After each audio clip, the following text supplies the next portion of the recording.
अवां जी समातुनि ताईं radio voice of Sindh London.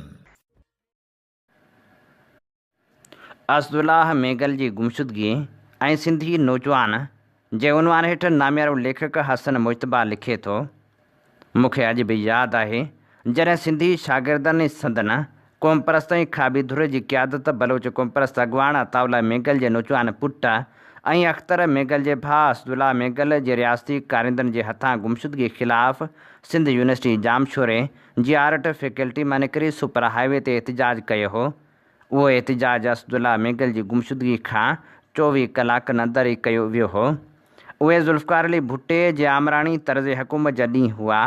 Asadullah मेगल खे कराची में ड्रग रोड या कारसाज़ भरिसां बलूचिस्तान हाउस या ज़हरी हाउस मां अगवा कयो वियो हो।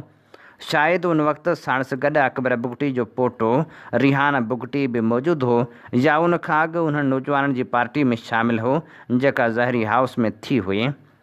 ड्रग रोड ते नामालूम गाॾियुनि में सवार नामालूम माण्हू आया, जेके हर दौर में सुञातल हुअण बावजूदि नामालूम माण्हू ई सॾिबा आहिनि ऐं नौजवान असदुल्लाह मेगल खे ज़बरदस्ती खणी विया, बिल्कुलु अहिड़ी तरह जीअं अॼु बि मुल्क जा हज़ारे शहरी खंभे गुम कया वञनि था।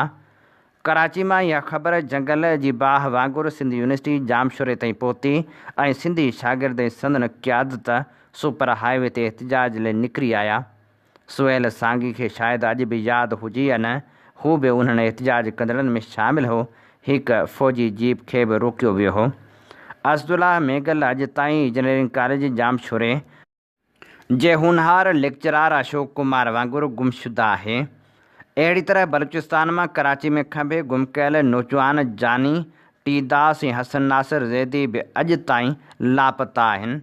चयो वेंदो आहे त भुट्टो हुकूमत जे इशारे ते कोटड़ी में मुक़ररु हिकु बदनाम ज़माना DSP उन्हनि ॾींहनि में अशोक कुमार खे खंभे वियो हो। मूं उन्हनि ॾींहनि में सिंधी में हिकु नज़म लिखी हुई जंहिंमें अशोक कुमार ऐं असदुल्लाह मेगल जो ज़िक्र बि कयो हो।